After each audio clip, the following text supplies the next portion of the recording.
Bonjour tout le monde, bienvenue à Entre Chum épisode 64. Hey, comment ça va? Ça va bien, vous autres? Oui. Hey, c'est un honneur d'être épisode 64. Oui. Nintendo 64, Oui. man. Yes! Ouais. Nice. On a Pierre-Luc Cool avec nous autres, anciennement et nouvellement de la région Chaleur.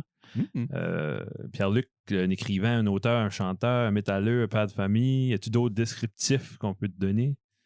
Je sais pas quoi tu viens de dire. Sataniste. Enseignant, Enseignant de profession. pro de Snow Racer, GT Snow Racer. Oh! C'est-tu vrai? Ouais. Ah ouais? Comme un pro, genre, t'enseignes ça. Puis, comme un pro de golf? Ouais, non, c'est juste comme dans ma tête. Là. Ok. Je donne des cours de Snow Racer. Quand j'avais 12 ans, là, c'est là que c'était ma prime.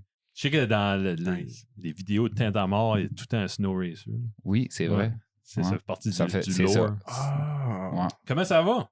Ça va bien? Merci Ouais. d'être avec nous autres, Caroline. Ouais. C'est un honneur. Ah oui, c'est vraiment c'est le fun. Je suis content. Merci de m'avoir ici. C'est pas vraiment une promo, on ne forcera pas, mais t'aimes-tu ça faire de la promotion pour tes livres? Parce que là, t'es ici à titre d'auteur, puis surtout là, ce soir. Ouais, non, j'aime ça parler de mes livres et de mon parcours, c'est sûr. Les gens apprennent à me connaître, mais aussi à connaître le milieu. Toi, comme je sais que tu es un lecteur, ben, je passe souvent chez vous, puis je vous te vois lire dans la fenêtre. Ah, c'est... Parce que on reste dans la même rue, c'est pas parce que je suis un voyeur. Hein. Demain, tu le verras. Mais toi, les auteurs que t'aimes, c'est-tu important qu'ils soient sympathiques? C'est comme tout un gars sympathique. Tu vends ce point-là. Ouais, c'est... ça aide beaucoup, là, comme... je veux dire, j'ai pas rencontré tous les auteurs que je lis, c'est sûr. Mais depuis que j'ai publié mes livres, j'ai plus rentré dans le milieu. Fait, j'ai eu la chance de rencontrer bien des auteurs. Il y en a avec des égos incroyables là-dedans, c'est sûr. Honnêtement, dans mon milieu, là, c'est vraiment du bon monde. Okay. C'est, on se serre toutes les coudes, puis des gens vraiment généreux qui m'ont aidé beaucoup. Là, fait, ouais. Nice. Puis ça, peut-être que on va en parler plus tard, là, mais le recueil maudit, c'est un gros rassemblement d'auteurs vraiment sympathiques. Bon, on peut en parler. Tu as participé au recueil maudit. Ça, c'est 50 ou 55 nouvelles littéraires. 55 nouvelles avec 50 auteurs. Puis c'est un projet d'une levée de fonds. Là. Ouais, c'est un organisme pour les personnes handicapées au Québec. Puis ça a été créé par Dave Turcotte-Lafont. Qui est un auteur lui-même. Qui est un auteur lui-même, auteur de U-Tumeur, puis B219, c'est comme 2 séries qui travaillent dessus. Okay. En parlant d'auteurs vraiment sympathiques puis généreux, là, lui, c'est incroyable le stuff qu'il fait pour les autres, puis sa générosité. Fait ça qu'il y a... Tout ce lien-là le recueil maudit, c'est un groupe. Ça partit d'un groupe qui s'appelle les lecteurs de romans noirs, horreur, policiers sur Facebook. Un groupe Facebook, OK. Puis ce groupe-là a été pour moi vraiment une révélation, une manière de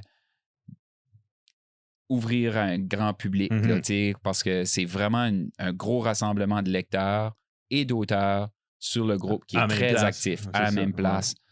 Je l'ai joint en août 2020.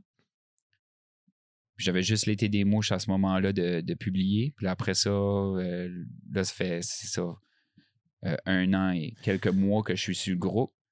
Puis ça que Dave a starté pour faire un lien avec le recueil maudit, c'est à chaque mois, il y avait 8 auteurs qui sortaient une nouvelle. OK. Donc, le recueil maudit, puis la nouvelle était exclusivement pour le groupe. Ah, OK. Puis le recueil maudit, c'est toutes ces nouvelles-là mises ensemble. Ah, sure. Qu'est-ce qu'ils appellent une nouvelle? Une nouvelle, c'est une short story. OK. Ouais. OK. Qui finit en queue de poisson. Okay. Ça finit drôle. Ouais. Souvent. Ouais. OK. Mais c'est vraiment... une short story, c'est comme juste en dessous d'être un roman. Parce que toi, tu pourrais avoir une longue short story, là. Comme H.P. Lovecraft, lui, c'était toutes des nouvelles. OK. Stephen King a écrit beaucoup de nouvelles aussi. Mais une nouvelle peut y aller jusqu'à 30, presque 40 000 mots. Après ça, c'est considéré des romans. Des romans. Toi, ta nouvelle dans ce livre-là s'appelle Princesse? Princesse, oui. OK. T'as-tu un... Peux-tu nous vendre ta nouvelle? Comment? Ou c'est tellement... sans ruiner rien? Ouais. C'est tellement court que je peux pas la vendre sans ruiner rien. Ah, non, on va pas être responsable de spoilers. Mais c'est... j'ai eu des très bons retours sur cette nouvelle-là parce que justement, elle est sortie sur le groupe. Il y a certains lecteurs qui l'ont lu. Ce groupe-là, ça fait penser comme... Are You Afraid of the Dark? Là? C'est tout le monde qui se rencontre autour d'un feu et ils se racontent des histoires. Ça a l'air sharp. Ouais, ben, ils font des salons du livre clandestins. Là.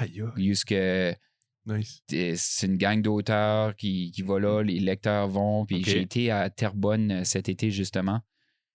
C'est incroyable, le support. C'est toute une gang de débiles. C'est fou, man. C'est quoi le thème, les salons?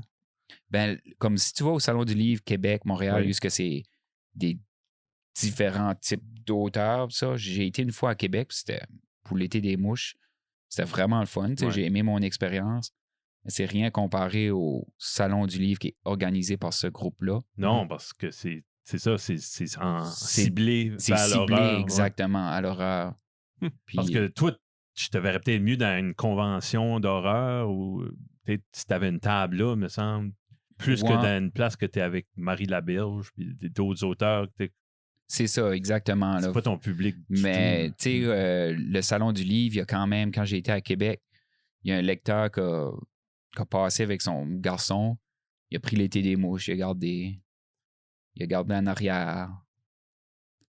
Puis là, ça dit en arrière, je te bête, t'es pas game de lire ce livre, là, poc, pour le mouiller.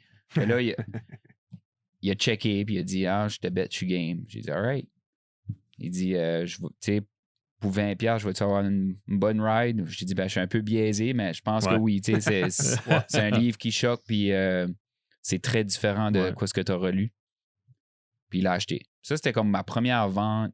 Hey, random. legit, là. Tu sais, quoi je veux dire, là? C'est pas quelqu'un que tu connais. Exact. Wow! Ouais. C'est là que la magie commence. Là. Puis là, après ça, tu sais, comme quand c'était à Salon du Livre, il y a tellement de livres, puis tu peux choisir n'importe quoi si tu veux. Il y a un Salon du Livre clandestin, il y a ce jeune-là qui arrivait à moi, on était, je sais pas moi, 40, 50 auteurs de romans noirs. Oui.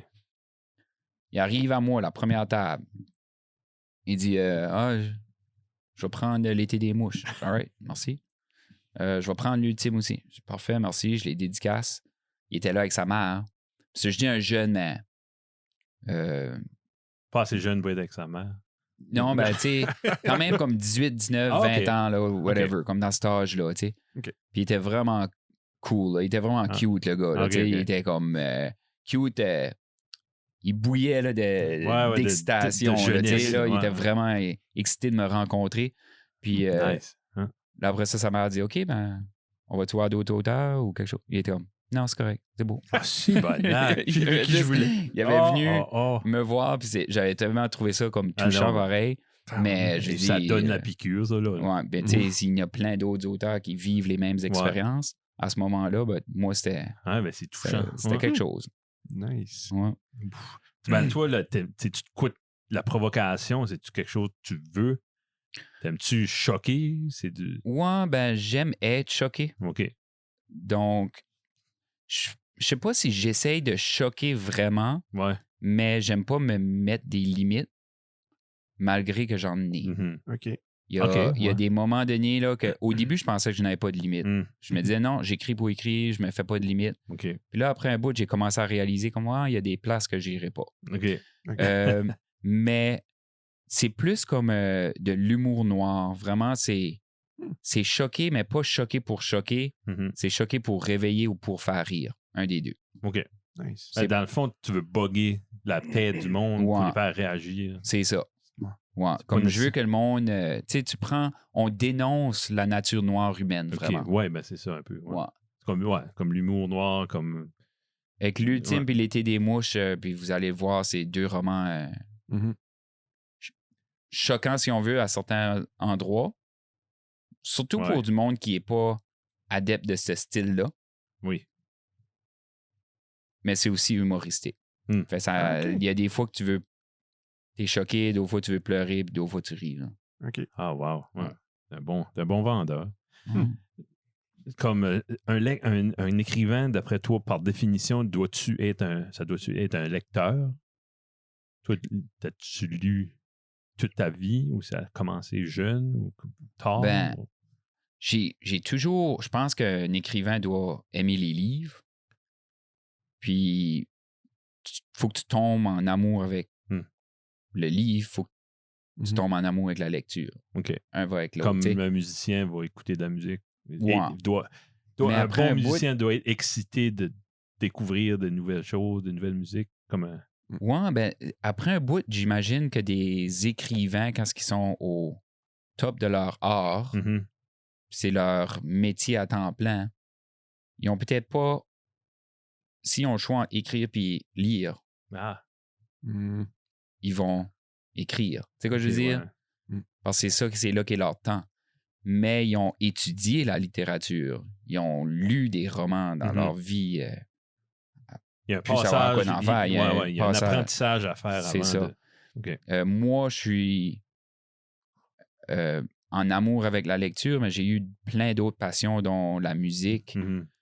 Donc, pour moi, tout de suite, je me considère encore comme un apprenti.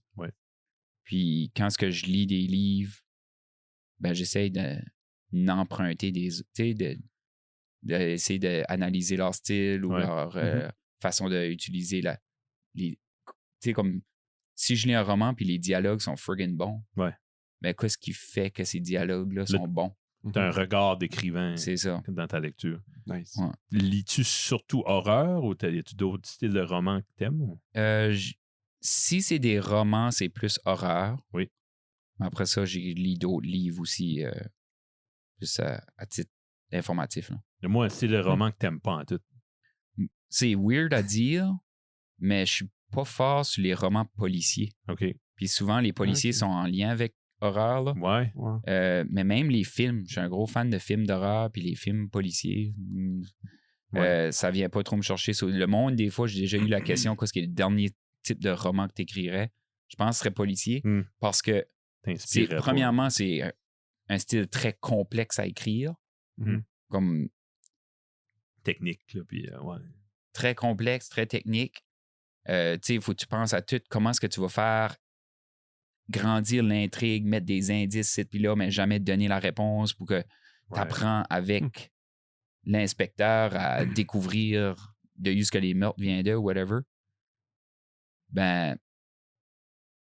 Est-ce que je dis pas que je le ferai jamais, mais est-ce que je suis prêt à me lancer là-dedans? Moi, c'est plus horreur sans voir vraiment l'aspect d'enquête. Là. Tant que l'horreur va t'inspirer, puis tu as une niche, puis tu as une clientèle, puis tu as un lectorat, pourquoi? Ouais, mais je pense écrire d'autres styles. Là. Ouais, tu penses à ça, ouais? Okay. Ah oui, définitivement. T'étais-tu un fan, toi, Stephen King, Dean Koontz? Ça a pas mal starté avec Stephen King. OK. J'ai jamais lu de Dean Koontz. Non. Lui, je crois, c'est peut-être plus policier. J'ai beaucoup aimé Stephen King pour longtemps. Ça a commencé avec les films, actually. Ouais. Toutes ces adaptations cinématographiques. Qu'il n'y a rien à faire là-dedans. Non. Sauf quelques-uns, oui. Comme Storm of the Century, c'est lui qui a écrit le scénario. Ah, le scénario, hein. Puis pas de Shining avec Stanley Kubrick, mais l'autre, il a refait. Ouais. Il y en a quelques-uns que Stephen King a fait le scénario. Il jouait-tu pas dans le Creepshow? Ouais, il fait des petits rôles des fois, une fois de temps en temps. Cocasse. C'était quoi le film de Stephen King, le plus vieux souvenir qui m'a pogné, c'est Pet Sematary. Ouais, hein? Là, on a pas mal le même âge. Je me souviens de l'avoir vu très jeune puis traumatisé. Puis... tu sais, avant d'avoir vu... Zelda dans le lit. C'est-tu Zelda, ça? Ah, Zelda, oh my God! Oh oui, ça, c'était freak. Je t'ai montré cette photo-là, Guillaume. Ah, la madame dégueulasse. C'était un monsieur qui... Ah, le monsieur dégueulasse. C'est une madame. C'est une madame dégueulasse. C'était acté par un homme. OK. Ah, pour vrai? Ouais. Je savais même pas ça. Oui, OK. C'est la sœur de la maman, là. C'est ça. Anyway. Ouais. OK. C'est quand avant Pet Sematary, c'était comme film d'horreur, Friday the 13th, Chucky, Halloween, Freddy, tout ce stuff-là. Puis on dirait, il y avait l'aspect visuel, l'aspect gory, mais il n'y avait pas l'aspect psychologique derrière ça. Quand j'ai vu Pet Sematary, j'ai fait comme, oh, OK. Les films d'horreur, c'est plus que juste de la gore puis du visuel. Ça peut être psychologique. Parce que ça sortait d'une longue durée de slasher. Là. Ouais. Puis là, avec Stephen King, je sais pas qui, dans les années 90, qui a sorti des chefs-d'œuvre, des Misery, de Shawshank, tout ça. Ben, c'est pas lui qui sortait. Là. Ses livres ont été adaptés dans ces années-là. Là. OK, ben, c'est ça. Fait, tu tripais un peu là-dessus. Moi, j'ai une fille de 9 ans, puis elle trippe là-dessus, puis elle est assez curieuse de l'horreur. Ah ouais? Peux-tu m'expliquer ça? Pourquoi les enfants sont fascinés par la peur? Moi, elle a vu, comme je ne montrais pas de film, j'ai fait écouter des soundtracks de Halloween. Okay. Ça y fait quelque chose, ça y fait une émotion nouvelle. Puis ça... Ben, je sais pas, c'est une bonne question. C'est peut-être juste l'émotion. L'émotion forte de la peur, mais c'est-tu... Il y a une fine line entre la peur et l'excitation, là. Oui, puis il y a une fine line entre l'excitation puis le traumatisme. Mais tu sais, comme si moi, je pense, quand j'étais jeune, j'avais un livre de Donald Duck, là. Je sais pas pourquoi j'ai dit Donald Duck, Mickey Mouse, là. Oui. Okay. Puis c'était La Maison hantée. Ouais. C'était ton préféré. C'était mon préféré. Ouais, je voulais que ma mère le lise tout le temps, over and over again. Il y avait des fantômes, mais c'était juste des voleurs qui se déguisaient en fantômes. Pourtant, mais ça me faisait triper sale. Il y a une notion de possible, de périple possible, je sais pas, il y a quelque chose de... Ben imagine les contes, tu sais, Hansel et Gretel, puis c'était... Les contes originaux, là, c'était grim. C'est quoi de tes histoires, là, comme on feuilletait tantôt, là, c'est quoi le pourcentage qui est inspiré sur des vraies affaires? Quel pourcentage de tes histoires qui est inspiré de vrais faits? Ben, je parlerai pas de pourcentage, mais je peux vous expliquer un peu l'histoire, puis vous dire d'où ça vient. De l'ultime? L'été des mouches en premier. OK, oui. OK. Donc, mon premier roman, L'été des mouches, a été publié en 2019. Puis j'ai commencé l'écriture de L'été des mouches en 2011. Okay. C'était longtemps avant qu'il soit publié. C'était pendant un voyage en France. Donc, on se promenait en France. Moi et ma femme, on faisait le tour de la France à ce moment-là. On avait loué une petite Peugeot. Puis on faisait vraiment clockwise le tour de la France. On couchait là, n'importe où. On drivait jusqu'à temps qu'il commence à faire noir. On se parquait, on pitchait notre tente. Okay. On a couché des places de colons. Vraiment des places qui faisaient peur. On était comme, what the fuck qu'on vient faire ici? Il y a un moment donné qu'on était dans les Alpes, puis on était à 1300 mètres d'altitude. C'était beau précipice-là. On était comme, holy shit, c'est beau ici, c'est une belle plaine verte. C'était pittoresque à mort. On pitch la tente là. Tout d'un coup, on se réveille dans la nuit, la tente était collée sur notre nez. Il ventait assez fort, le vent s'avait levé. Là, on sort de là, on ramasse la tente qui flappait au vent, on met ça dans la Peugeot, puis on dort dans la Peugeot pour le reste de la nuit. On était comme, holy shit, ça c'était stupide, comme le vent aurait pu nous faire rouler en bas. Oui. OK. On aurait pu mourir right là. Il y a une autre fois, on a tenté une place jusque on ne savait pas, mais c'était à côté d'une ferme. Puis à 3 h du matin, à 4 h du matin, il y a une déchiqueteuse qui a passé à côté de la tente, mais comme proche, mais plus basse. C'était comme, mettons, 20 pieds plus bas que nous autres. Okay. Mais peut-être 5 mètres plus loin. C'était... So, quand elle a passé à côté, on était comme, what the fuck? Comme quand on l'entendait venir, on ne voit pas, on est dans la tente, on entend ça venir, puis on se demande si elle va passer sur nous autres. Tu sais. Fait là, on ramasse nos choses encore, puis en ramassant nos choses, on voit que la déchiqueteuse qui passe plus loin. Mais ça qui a influencé l'été des mouches, il y a une fois, on était campé à une aire de repos, puis il y a une voiture qui est arrivée puis s'est parkée right à côté de nous autres. Puis elle était là pendant comme 2 heures de temps. De 2 heures du matin jusqu'à comme 4 heures du matin, nous autres étaient dans le temps. Dormiez pas. Puis là, ben Chantal, On s'est réveillé, Chantal se réveille, elle dit « Quoi ce qui est ça? » Je dis « Ah, je vais back te coucher, c'est probablement juste du monde, des petits jeunes qui est venu parker, là. Ça, c'est correct, tu sais, va te coucher. » Mais moi, j'ai venu comme un système défensif, j'étais comme « Je peux pas dormir. » Non. So, j'étais là, puis là, toutes sortes de scénarios se passaient dans ma tête. Je me disais, on est en France, en milieu de nowhere. J'ai rien qu'un petit couteau suisse pour me défendre. Il n'y a personne, zéro personne qui sait qu'on est ici. On n'a même pas de téléphone cellulaire, rien. S'il arrive de quoi, c'est fini. On est fait. So, l'été des mouches était parti de ça. Je m'ai dit, what if que des jeunes vont camper à Madran? Puis ils sont pris à mauvaise place au mauvais moment. Fait là, OK, ben qui est-ce qui va être les méchants? Puis pourquoi ils sont là? Puis quoi est-ce qu'ils ont fait? Puis blablabla. T'avais ta prémisse. C'est ça. Fait là, ça a découlé de ça. Donc, l'été des mouches se déroule à Petit Rocher et dans les environs. Donc, quand tu parlais du vécu, ben, voilà. C'est des lieux que j'ai visités. C'est des choses que j'ai faites, mais lisez pas l'été des mouches puis en vous pensant que le personnage principal, Claude, c'est moi. Là. C'est pas. C'est pas. J'ai juste visité certains de ces lieux-là. Puis parce que je m'ai dit, il faut que j'écrive, c'est mon premier roman, à propos de quelque chose où je suis confortable. Un lieu que je connais bien. Fait que je m'ai dit, bon, ça sera Petit Rocher. Alors ça, l'ultime, ben, moi, c'est les Metal Festival. C'est aussi ta zone de confort. C'est ça, exact. Ça aussi, c'est une zone de confort. L'ultime, c'est mon deuxième roman publié en mai 2021. Puis, c'est à propos d'un festival de métal. Donc, c'est l'Ultime Metal Fest. Tout se passe en une journée.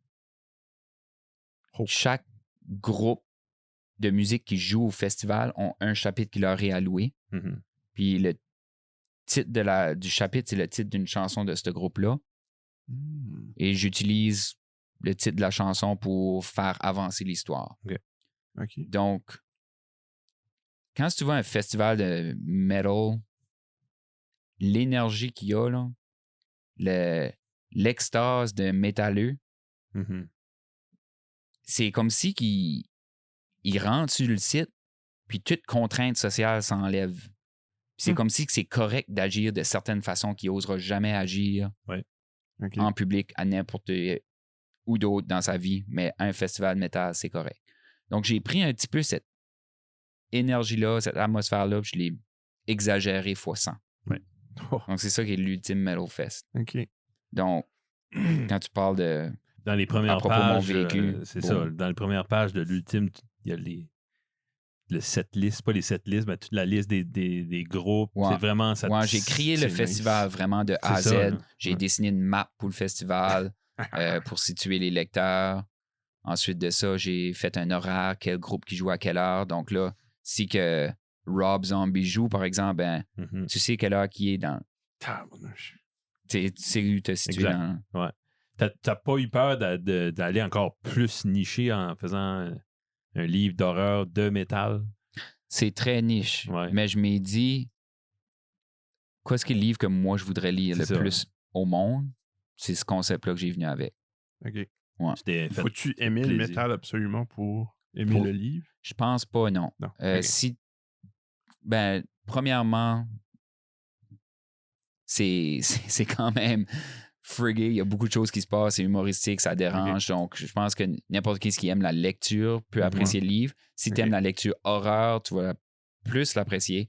Si tu aimes le métal, c'est encore plus. C'est ça. Je veux dire, c'est juste comme la cerise sur le sundae. Parce que si tu es métalleux, tu vas reconnaître les références. Si tu n'es pas, tu vas enjoyer l'histoire, mais moins reconnaître les références, peut-être. Ou à moins que tu es comme, OK, qu'est-ce qu'il parle de là? Puis là, tu commences à faire de la recherche sur le web. Peut-être tu vas apprendre à connaître le style. Je sais, Guillaume, t'es excité de lire ça parce que... Oui. Moi, j'ai jamais bien lu de livres dans ma vie, là. Mais quand j'étais à l'école, il fallait qu'on en lise. Puis, j'ai tombé sur du Patrick Sénécal. Oui. Qui doit être une influence. Très. Fait, c'est pas mal le seul type de livre que j'ai aimé lire so far.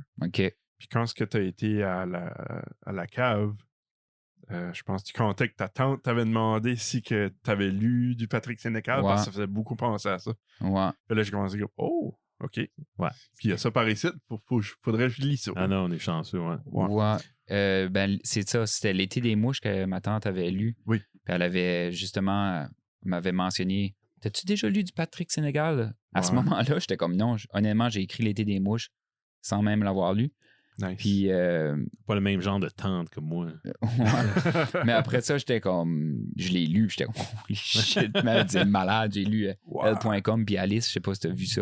Le dernier que j'ai lu, c'est Hell.com. Oh my god, ça, c'est malade, man. Ça que j'aime de lui, c'est qu'il a actually fait bien de la recherche pour ça, parce que ça pourrait être actually du stuff. Ouais. Ouais, comme le Dark Web, là, la façon qu'il ça fait du sens, là, c'est pas mal exactement le même. OK. Yeah. Puis toi, as-tu pensé, tu sais, t'avais parlé dans la cave, ça reste dans la cave, pour d'éventuellement faire un script de tes livres? C'est quoi t'aimerais pour l'ultime, ça, un jour? Il y a quelqu'un qui t'avait approché. Ouais. Ben, ça, c'est des choses des projets futurs. OK. Ouais. Ah, c'est le fun. Ouais, mais t'aimerais, je veux dire... C'est sûr que j'aimerais ça. Puis on verra ce que le futur nous apporte. Non, exactement. Mais c'est quoi t'aimerais mettre tes... T'es pas contre... J'ai pas contre l'idée. Faire un film avec tes livres. Là. T'es pas anti-film. Non, pas du tout. Je voirais pas l'ultime lettre pour Internet. Ça, c'est méchante production. Méchante production à la Peter Jackson, je sais pas trop, là. Mais, tu sais, je veux dire, c'est pas pour ça que j'ai écrit mes livres. J'avais pas l'adaptation cinématographique ou le visuel cinématographique en tête quand j'ai écrit. OK. Puis écrire du script, ça doit pas être la même chose. Non, pas du tout. Mais tu serais prêt à ça s'apprend. Cette aventure-là. Ouais. OK. Question de même, t'aurais-tu aimé ça être auteur, écrivain dans le temps des machines à écrire, les vieux dactylos? C'est une bonne question, ça. Parce que je m'ai acheté un dactylo pour justement écrire une short story qui va s'appeler Dactylo. Ah, nice. Ouais. Puis, j'ai pensé à un concept, puis je vais écrire ma short story d'une shot sur le dactylo, de A à Z, sans arrêter, puis je vais pas réviser rien. C'est ça que je vais publier. OK. Comme donc, les erreurs, là, ça? Si tu fais des erreurs, tu les laisses? Je les laisse. Je veux montrer à mes lecteurs c'est quoi une première ébauche. Oui. Puis, ça va bien avec le concept de ma short story, justement. OK. Ouais. En fait, ça, tu peux encore pogner ça. Ouais, je m'ai pogné un dactylo, puis je dis, donc ça va être peut-être 20-30 pages. OK. Je pense comme je veux vraiment zoner out puis écrire 20-30 pages en ligne sans jamais arrêter. Nice. Puis là, après ça, arriver puis faire le publier, le mettre sur Amazon. Puis ça va juste être un petit livre, là, vraiment minuscule, qui va se vendre 5-10$. OK, nice. Ouais. Parce que là, l'ultime, tu disais ça tantôt, c'est Amazon qui print le livre. Ben, c'est ça. C'est l'auto-édition à travers Amazon. Donc, ça, n'importe qui peut faire ça? N'importe qui peut faire ça. Qui fait la correction?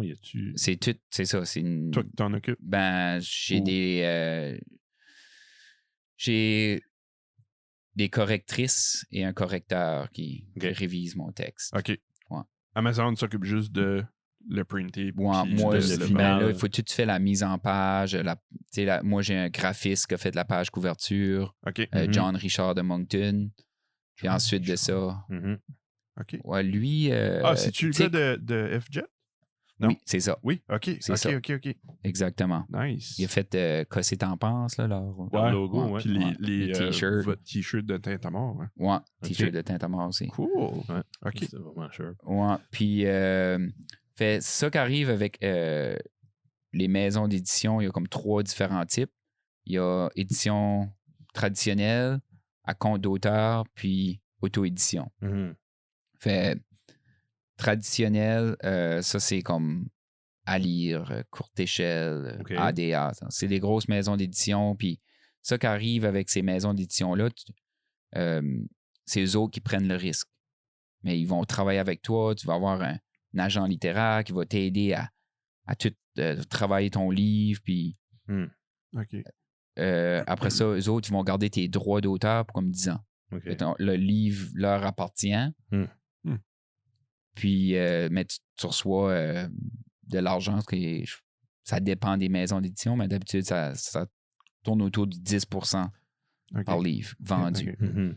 À compte d'auteur, qui est L'été des mouches, c'était à compte d'auteur. Donc, ça, c'est comme une maison d'édition qui vont t'aider avec l'auto-édition, si on veut. Donc, vraiment, tu fais le gros du travail, mais ils vont quand même t'aider avec la page couverture, la mise en page. Ils vont mettre ton livre dans les librairies. Ils vont t'inviter à des salons du livre, des choses comme ça.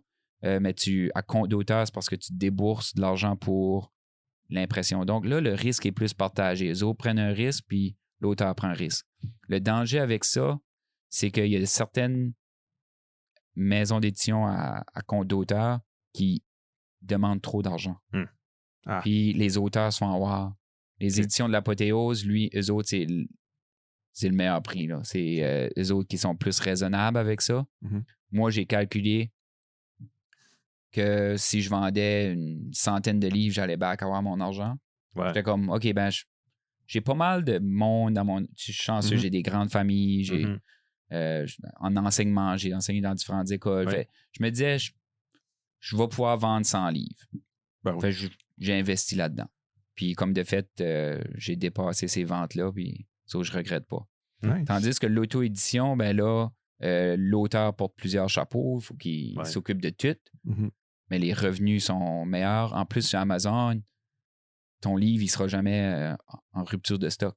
Il ne faut pas une boîte de 500 pour ça, ils n'en font plus. C'est ça, c'est juste comme...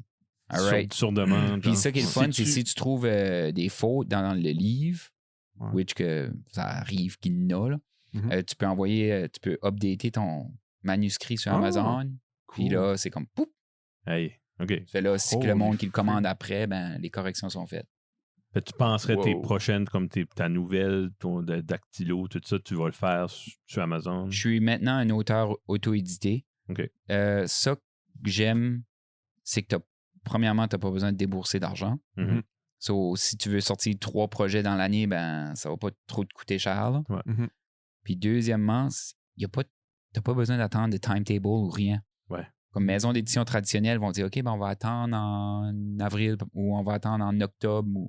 Fait là, des fois, tu écris ton livre, il est prêt, mais ils vont attendre à des moments stratégiques. Mais Amazon, c'est comme tu peux en sortir 3 dans l'année, paf, puis tu t'en laves les mains. Je figure, ils gardent probablement une petite partie vu qu'ils print. Ou c'est toi qui payes? Ouais, ben non. À moins que tu commandes, comme moi, ces livres-sites que vous avez, là. Ben ça, je les ai imprimés à compte d'auteur. Puis je m'en ai commandé des boîtes pour que moi, je vende à mon entourage. Mais si c'est commandé sur Amazon, c'est imprimé direct, puis il l'envoie. Donc, si le livre est 25$, moi, je reçois, on va dire, 10$. Quelque chose de même. Les autres l'expédient, puis le print, puis ça, puis il te reste 10$. C'est ça. Nice. Mais comme quand tu es avec une maison d'édition, ça se peut-tu, ils font-tu comme les maisons de disques, ils vont te faire signer pour 3 livres? Ou... Ça, je sais pas. Je sais pas. Je pense... Parce que tu pourrais peut-être être approché un jour. Ouais, mais je pense que ça dépend des maisons d'édition. Je pense pas que c'est comme par le nombre de livres. Je pense que c'est plus comme on garde ton livre pour 10 ans. OK.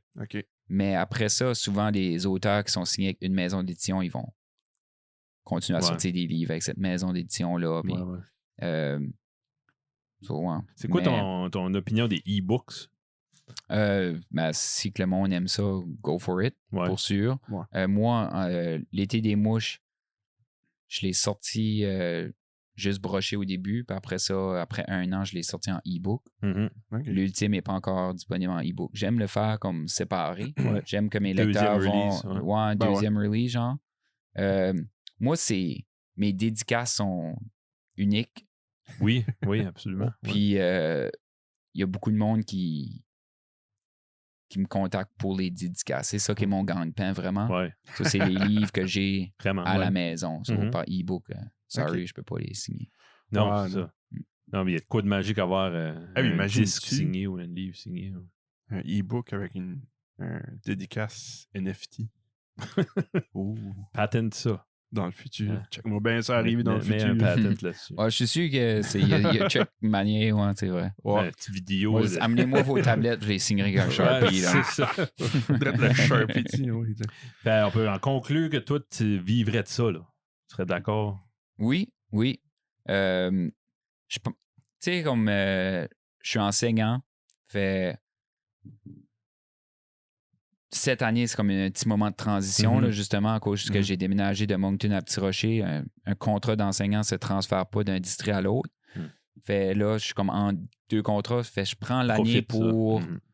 Justement, j'ai inséré, je t'en ai expliqué tantôt, Kevin, j'ai inséré du temps d'écriture dans mon horaire de la semaine. OK.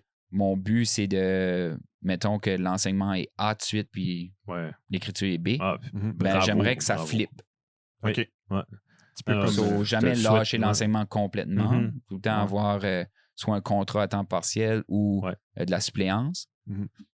Mais que l'écriture take over. Si tu faisais ça là, à temps plein, t'aurais-tu peur de perdre de l'inspiration? Serais-tu capable de trouver de l'inspiration? J'ai plusieurs, honnêtement. Pour tout de suite, t'as plein de pistes. J'ai vraiment beaucoup de livres. Comme là, je suis en train d'écrire mon 3e qui s'appelle Cocagne. Ah, Cocagne. Cocagne, ouais. Puis... après ça va être plus comme à la poltergeist / possession. OK. The Gate. Là. Ah, OK, ouais. Stuff. T'as vu The Gate? Ouais. La Barbie dans l'œil. Ah, ouais. Puis après ça, qu'est-ce d'autre qu'on parlait de? Ah ouais, après ça, j'ai Encre, qui est mon 4e roman.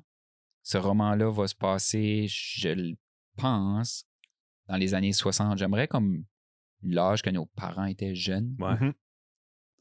C'est mystérieux, cette période-là. Hein? Ouais.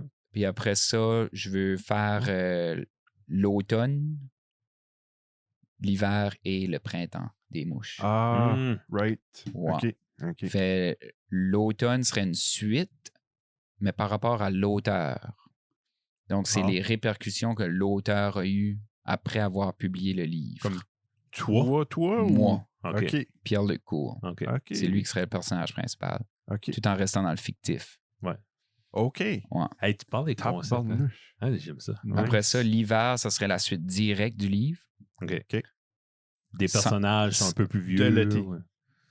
Ben, pas plus vieux, comme direct après. Là, comme vraiment flower après. Okay. Puis le printemps, il y a un prologue dans l'été des mouches, puis il y a beaucoup de monde, puis genre, vous lisez le prologue.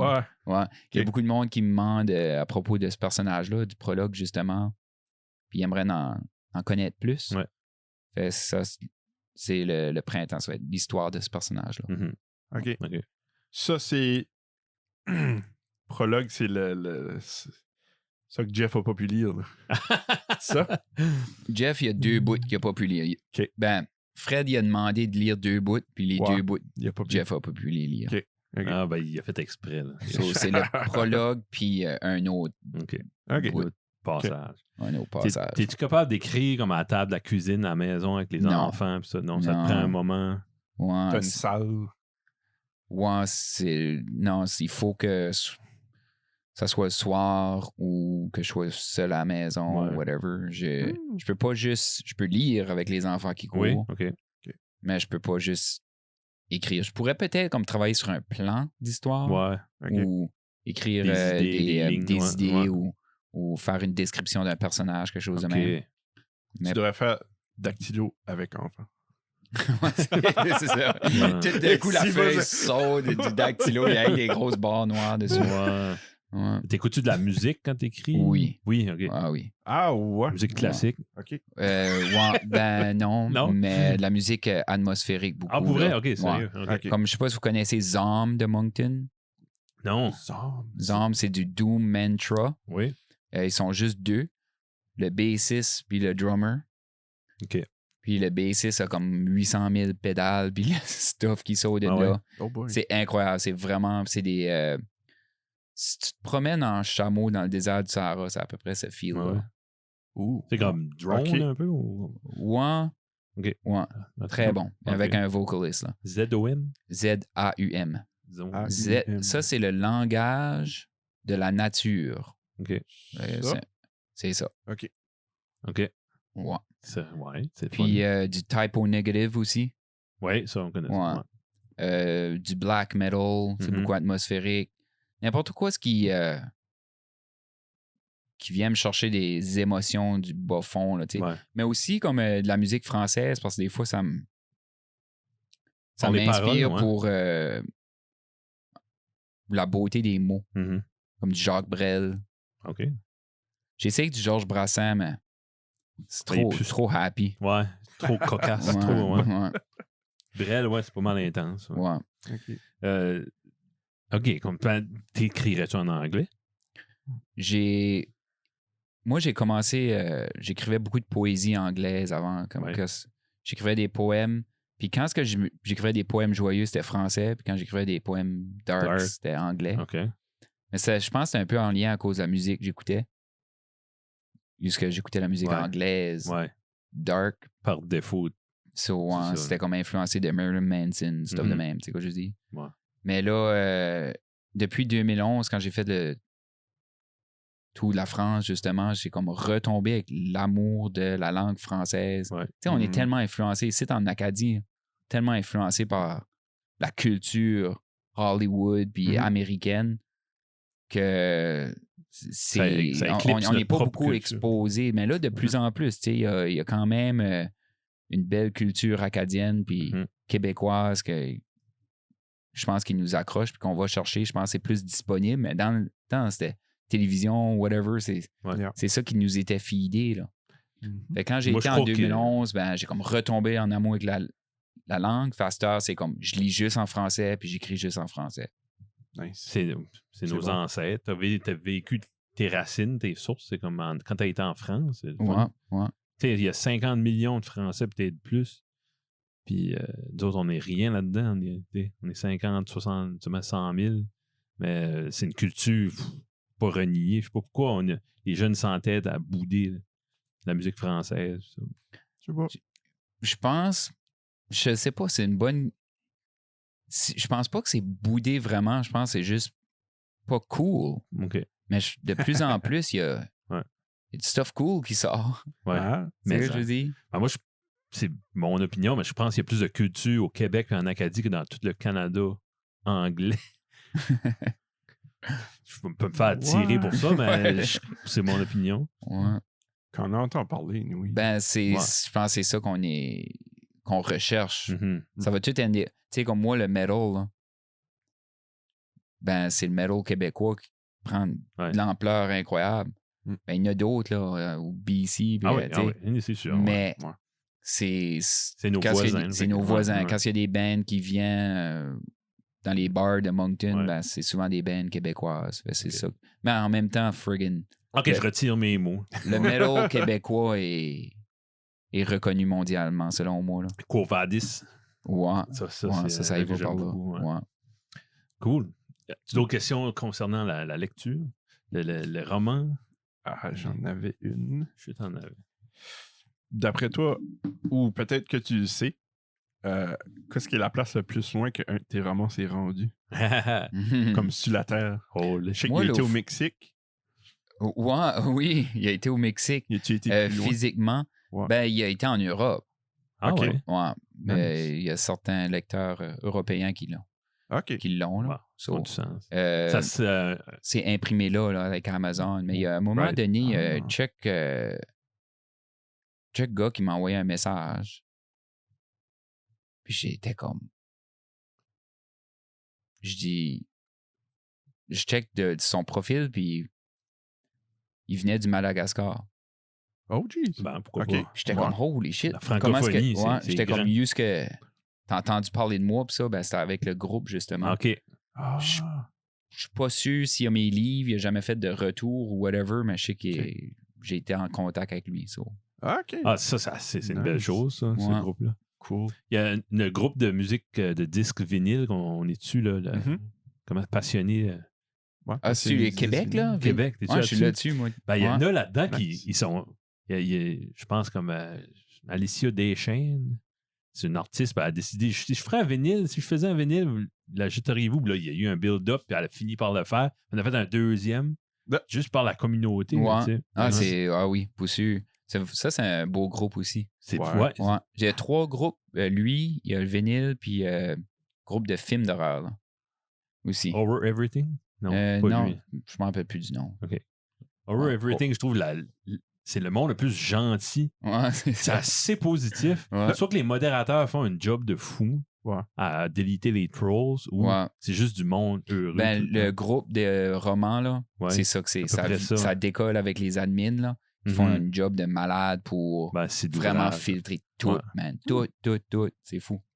Tant mieux. Ouais. C'est des belles communautés. Mais c'est ça, c'est une communauté respectueuse à cause de ça. Ouais. Moi, j'ai tout le temps dit les gars de métal, c'est les gars les plus gentils.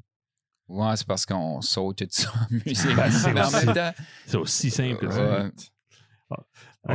C'est quoi le groupe, le club métal là, Montréal? Foufoune? Les Foufounes, Foufoune électrique. La fois, j'ai déjà compté. Moi, puis quand on avait été voir de la musique classique ouais. Pas au Saint-Denis, mais Place des Arts. En sortant de là, il y avait un festival de métal, de quoi de même. Qui venait de finir. Venait de finir, bon, on marchait. Il n'y a pas l'air trop de monde, on va aller sur la Sainte-Catherine, puis ça, dans les bacs. Puis on avait des 2 petits gars. On avait comme peur. Moi, j'étais pas à l'aise. Ça sort-tu pas, ça, le show fini, un paquet de gars métal. Moi, avec de la crème glacée. On avait une petite crème glacée dans la main. Il n'y aurait jamais eu un problème avec ce monde-là. Tutti fucking fruity. Avez-vous vu Devil's Reject? Oui. Il est mort, hein? Ouais. Ça, c'était une genius, ça, man. Quand j'ai vu Devil's Reject, on était 7 dans le cinéma à Moncton. Et moi, mon cousin, 5 autres. J'ai trippé, c'est la meilleure expérience. Un des meilleurs films que j'ai vécu au cinéma. Psychologiquement, là. Visuellement aussi. Oui. Ouais. De se prendre. J'ai mieux aimé que le House of Corpse. Ouais, définitivement. Devil's Reject est un step-up. J'ai entendu dire qu'il y avait une 3e dans Free From Hell. Je l'ai vu. Ouais. Il est plus dans le style de Devil's Reject, mais moins bon. Y a-tu Sid Haig dedans? Juste au début. Vraiment, il pouvait plus, il était malade à ce moment-là. Il y a juste un petit rôle. OK. Ouais. Je sais pas, t'as d'autres choses que tu voulais te parler de... point de vue auteur. On n'a pas parlé de la promotion qu'il y a allez-y. Jusqu'à la fin novembre. Ouais. Promotion tout de suite. Ça se tourne autour de... Donc, si vous commandez mes livres, donc vous pouvez venir sur ma page d'auteur puis me contacter. Ça vient à peu près à 15$ off. Puis ta page d'auteur, c'est Pierre-Luc Cool. Pierre-Luc Cool. Auteur. Puis envoyer un message direct. Quand tu ouvres la page, il y a un petit écran qui sort pour t'envoyer un message automatiquement. Ou juste Pierre-Luc Cool, ma page personnelle. Moi, j'use Facebook pour ça. Ouais. Si ça serait pas... T'aurais pas. J'aurais pas Facebook, ça serait pas que du fait que je suis un auteur. Fait ma page personnelle ou ma page d'auteur, dérange pas. C'est vrai. OK. Ça fait 11 ans que je cherche des excuses de déliter Facebook, puis j'ose pas parce que j'ai des contacts. Wow. C'est plus comme Messenger style. C'est ça. Pretty much, ouais. Cool. Nice. Cool. Alors, tu parlais de musique, de petite affaire avant de finir. 45 minutes. Moi, je suis tout le temps up parler de musique. Ouais. Ah oui. Okay. Ça, c'est ma première passion, c'est la musique. OK. T'as toujours été le métal ou ça a-tu commencé? Depuis que j'ai 4 ans. OK. Ah ouais. De où ça vient? Def Leppard. Don't shoot shotgun! Je sais pas ce qu'il disait. À 4 ans? 4 ans, mon cousin arrivait du Québec, puis il avait amené une tape de Def Leppard, puis juste l'énergie, le upbeat. J'ai tout le temps aimé la musique rapide. Comme moi, c'était comme compagnie créole. C'est du stuff de même. Mais je me rappelle que j'avais 4 ans, je sais pas pourquoi. Puis c'est ça. C'était Def Leppard, Don't Shoot Shotgun. Mais après ça, plus tard, c'est venu avec Metallica. Là, j'ai vraiment tombé en amour avec le style au début 90. OK. Jeune, très, très jeune. Ouais. Début 90, là, c'était 9 ans. C'était un bon temps pour le métal, début 90? Oui. Même très bon. Malgré le grunge, malgré... Oui, début 90, tu parles de comme Painkiller de Judas Priest, Rust in Peace de Megadeth. Le Black Album de Metallica, que lui, c'est venu juste tout autre chose, très commercial. Ouais. Mais début 90, c'était Fait là, il y avait... mais moi, c'était comme Maiden, Megadeth, Metallica, Guns N' Roses. Okay. Tout ce stuff-là, j'ai starté avec. Bon temps. Ouais. Metallica, c'est Injustice, ton préféré? Ou? Oui. Oui, OK. Comment tu savais? Plusieurs personnes, c'est leur préféré. OK. Ben, Justice n'est pas le préféré à cause le son. Hein, ils ont tout coupé la bass. Puis... ils ont été joués là-dedans. Mais moi, Justice vient me chercher, man. C'est tellement friggin'... C'est comme trashy, mais il y a quand même des éléments progressifs dedans. Là. C'est pas One la meilleure chanson. Non. Dire's Eve. OK. J'aime ça. T'es pas mal calé comme ça dans ce genre-là. Là. T'as vécu à Moncton, y a-tu une scène à Moncton? Ouais, tout grâce à... Ben là, avant le COVID, là, il y avait une scène. Tout grâce à Luc Gagné, le chanteur, guitariste, fondateur de Discord. OK, ouais. Lui, il était pas mal le promoter, là, puis... On entend souvent ce nom-là. Ouais, mais il y avait aussi la band Zom qui vient de Moncton. Ouais. Puis, je veux dire, il y avait une scène. Moi, j'ai commencé à aller dans les bars, voir les shows underground là, en 2004. OK. Ouais. C'est que ça ressemble, j'ai jamais été là. C'est-tu 50 personnes ou c'est-tu dark? Ben, comme j'ai été, des garages ou c'est-tu Si tu as une soirée de 80 à 150 personnes, là, comme ça, c'est un succès. Là, okay. Covidis, tu as mentionné, ils ont venu à Moncton. Puis ça, c'était un des shows. Tout le monde était là. C'est comme, ah oui, j'étais à Covidis. Ah oui, t'étais-tu là? C'est ça, moi, non. Non, OK. En tout cas, mais Covidis, c'était pas mal pacté. Okay. Il y a eu, oh my gosh, man. Joey Belladonna, ça dit quoi? Oui. Okay. Donc, c'est le drummer, c'est le chanteur d'Anthrax. Il a fait, à un moment donné, il était plus avec Anthrax, puis il tourait solo. Il jouait quand même des tunes d'Anthrax, mais de ses propres tunes. Mais quand il est venu à Moncton, c'était un mardi soir, puis le drummer était pas là. Le drummer était malade. Il a fait comme, well, frigate, je vais jouer le show, je vais jouer les drums puis chanter. Oh boy. Juste drum-voix? Drum-voix, Joey Belladonna. Ben, il y avait sa band, là, les guitaristes, bass, tout là. Mais lui, il a take over les drums. Il chantait des chansons d'Anthrax en même temps qu'il jouait les drums. Sa vie est fou là-dedans, man. C'était assez malade. Puis, mais ouais, il y a une fois, il y a une band Christian, une band du Brésil qui sont venus. Eux autres aussi, c'était un mardi soir. Il y avait environ 30 personnes dans le crowd. Ils venaient du Brésil. Puis ils ont donné un show du malade, puis ils n'arrêtaient pas de dire « You guys are freaking awesome! Like, thanks for being here! Like, I love you guys! This means so much to us! » Il était tellement reconnaissant. Moi, je l'ai rencontré plus tard, ce gars-là, à un festival qui s'appelle 70,000 Tons of Metal. Ça, c'est... savez-vous c'est quoi? Non. C'est une cruise. Il y a 60 groupes de musique qui jouent sur le bateau. Puis chaque groupe joue 2 sets. Ils jouent 2 fois. Il y a des shows... T'as été là-dessus? Ouais. Il y a des shows de 10 h le matin jusqu'à 6 h du matin. Là, il y a 4 heures de break. C'est malade. C'est 4 scènes différentes. Ouais. Okay. En 4 jours, il y a 120 shows. Okay. C'est comme un literal cruise ship? Ouais, vraiment. Aïe, ouais. Puis, anyway, j'ai rencontré lui là-dessus. Okay. Puis, j'ai mentionné ça. T'as le temps d'y parler.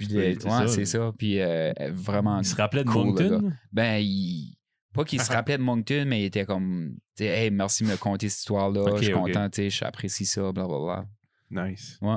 Comme ça, il y a vraiment une scène. Ben, Napalm Death a venu.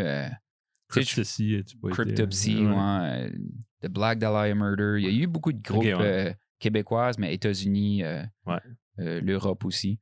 À un moment donné, il y a eu Opeth. Aïe. Ouais. Ils ont venu au casino. C'est un gros nom. OK, au casino, c'est ça. Toi, on est plus dans le rock progressif, là, mais Opeth, ça va là, ça. Ça va là, absolument. Ouais. Là, ah oui.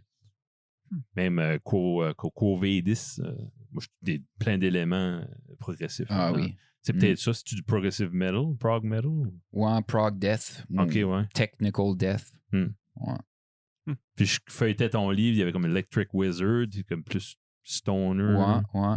Ça, j'ai pas toujours été en amour avec le stoner puis la musique slow, là. Ouais. Mais dans les dernières 2 années, je dirais, j'ai tombé en amour avec ce style-là, puis je commence à découvrir plus là, Electric Wizard, Sleep, Caius, c'est le même. Il y a un gars à la job là, qui est un nouveau collègue, c'est un tripeux de métal, puis j'ai dit fais-moi une playlist. Moi, ça me manque à ma culture. Là. OK. À peu près n'importe quoi, mais le métal, c'est un style unique, vraiment. Si tu connais Electric Wizard, Quo Vadis, Opeth, t'es déjà bien parti. J'aimerais que tu me nommes de quoi. Comme là, j'ai pris des noms, parce que lui m'a fait une playlist Spotify. Ouais.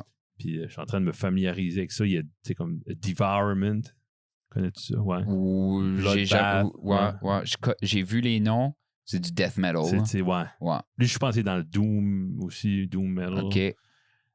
Mais quelqu'un qui trippe rock progressif, Yes, Genesis, ou qu'est-ce que t'as? As-tu quelque chose que tu pourrais suggérer? Qui n'est pas Opeth? Ouais. Quelqu'un qui aime Opeth, qu'est-ce que tu suggères de Next? Cynic. C-Y-N-I-C. OK. Check ça. All right. Ça vient de... Je pense, c'est américain. OK. Je suis pas sûr. Gojira, connais-tu Gojira? Ah oui, les Français. Ouais. Ça, c'est friggin' awesome. Ça, c'est progressif. Ouais. Tu checkeras Porcupine Tree. OK, ça c'est dans nos cordes. Là. OK. Ouais. How about juste la band Death? Ouais. Comme si t'écoutes à partir de l'album Symbolic, là. Ça fait longtemps qu'ils sont là, eux autres. Là. Ouais, ben, ça fait longtemps qu'ils sont gone aussi. Là. Le gars est mort en 2002. OK. Mais ça, ça a influencé beaucoup le death metal progressif. Là. Ah oui. Il n'y aurait pas de Quo Vadis puis de Beyond Creation, ça serait pas death. OK. Ouais. Excellent. Ah, j'aime ça. Puis toi, t'as goûté à ça, là, jouer de la musique? Ouais, j'ai goûté un petit peu. T'as comme eu la piqûre, ouais. On a fait 5 shows, t'as 5 quand même? Ouais. T'as-tu la piqûre? Oh my God, c'est friggin' awesome. Ouais. Vraiment, c'est juste là, moi puis mon guitariste, on a déménagé par ici. OK. Pas Frank, là. On l'a laissé là-bas. Laisse ça là. laisse ça là. Mais Éric Lavigne. OK. So là, moi puis Éric, on va starter une band. OK. Ouais. Bon. On va s'appeler Jean Bête. Ouais, mais c'est pas un des noms. C'était un des. C'était un des. Ben, c'est Éric, justement, qui avait pensé à Jean Bête. Quand? Puis, so là. Ben là, Tintamarre, c'est mort? Ben, c'est. Si on peut passer le COVID, là. Ça va être plus facile. On va aller faire des shows ici depuis là. Vous avez du matériel, vous pourriez ouvrir pour quelqu'un? Ouais, on a comme 40 minutes. Quand même? Ouais. Puis après ça, on va retourner en studio. Ben, on a déjà fait drum et bass track, là. Sur 2 tunes. Mais là, la même chose, c'est anyway, c'est vraiment le COVID a tué notre momentum. Ouais. Ça, big time. Pas de mais là, le COVID, par ça, le déménagement, là, c'est comme... Je dis pas que c'est mort parce que... Mais on va plus jammer régulièrement. On va plus composer. Non. On a nos 8 tunes. Puis ça s'arrête là. La vie a changé. C'est plus compliqué de... C'est malheureux pour ça. Ben, il y a une vidéo que vous avez faite, vous avez vos masques et tout ça. Là. Ouais, c'était dans un studio. C'était un Slanted Glass, je pense. Oui, OK, ouais. Studio à Moncton. Puis le gars fait ça, là, juste comme des live studios. Là. Enfin, on a fait un show là, COVID style. Ouais, c'était bon. Nice. Vous aviez sorti, j'étais assez curieux d'écouter ce que vous faisiez. À cause de Frank, puis toi, je sais t'es qui, puis ça. Puis j'étais curieux, là. Puis les premiers extraits, Jeans, Levi's, ça, c'était pas des bons extraits, genre la qualité, là. Ça donnait, je dis, ça a l'air kické du cul, mais ça, j'étais content de voir ce live-là. Ben, c'est... live, on bouge, là, on donne un show, là. Mais c'est ça, je veux dire, quand c'est filmé avec un cellulaire là, dans un bar. Là. Non, je sais. Puis la musique est forte. Ouais, c'est ça. C'est tout que le micro. Tout est au max. Il n'y a rien de mixé. Là. Tout est à 11. Ben, je sais pas, Guillaume, si tu as d'autres choses ou...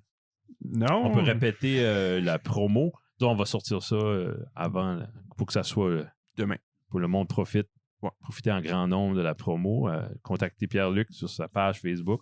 Oui. Moi, j'ai déjà mes 2 copies, toi aussi. Oui, tout. On a profité de... Donc, livré 50$ pour les 2. Mm-hmm. Puis, si que vous êtes dans la région, puis je peux vous les amener comme moi-même, là, pas livré par la poste, là, 35$ pour les 2. Oh, les! No Ben. Yes. Bon. Puis, on va regarder tes prochains projets. Puis, Qu'est-ce qui est Philippe? Mon frère. Ah! Ouais. Cool. Maman, ben, on sait qui est maman. Ouais, c'est ça. Ça fait, c'est ça qui faisait référence. Dédicace. Dédicace au début de l'ultime. Mon frère, c'est pour la musique, puis ma mère, c'est pour les livres, l'amour de la littérature. Nice. Ouais. Maintenant, on va lire ça de notre côté, puis on va faire un épisode, puis on va parler de ça. Yeah, man. Bonne lecture. Je pense que j'ai hâte de voir vos nouvelles. Là. Absolument. Je pense que vous allez pas rester indifférent. Puis si on a des questions de métal aussi, on va t'envoyer un message. Oui. Faut que tu m'envoies cette playlist. Ouais. Ouais, c'est... Je n'écoute pas de metal. Ben, que je sais. Je commence à apprécier comme je veux pas dire ça, mais le growl. Comment t'appelles ça? Le growl, c'est ça. Okay. Écoute, écris un nom, une band de Montréal. Là. Hop, je vais te l'écrire, okay, c'est fucking tough. C'est Obscurcis Romantia. Okay. Oh, tabarnouche. C'est... Puis la toune, c'est In Aeternam. OK. Merci beaucoup. Ouais, ça, c'est... Il y a le pianiste, un background de musique classique. So, je pense que tu vas apprécier. Mais absolument. Ouais. Cool. Tu as écouté Dying Fetus? Oui, j'adore. C'est violent. Je pense que c'est l'affaire la plus violente que j'ai écoutée so far. Ouais. Pas violente, ben je dis comme fâché. Là. Lui, un moyen growl. Là. Ouais. Ah oui, ça c'est friggin' cool. Ça fait headbanger, ça. J'ai vu Dying Fetus à Halifax. Arrête donc. Ouais. Suffocation aussi. Grosse band, pareil. Dans le monde du metal, c'est des grosses bands. Ouais. Okay. Ouais. Ça. Cool. Ben, gros merci, Pierre-Luc. All right, ben merci à vous autres. T'es bien smart, puis on te suit de près. All right. Parfait. Merci, Guillaume. Merci, Kevin. À la prochaine. Merci, Pierre-Luc.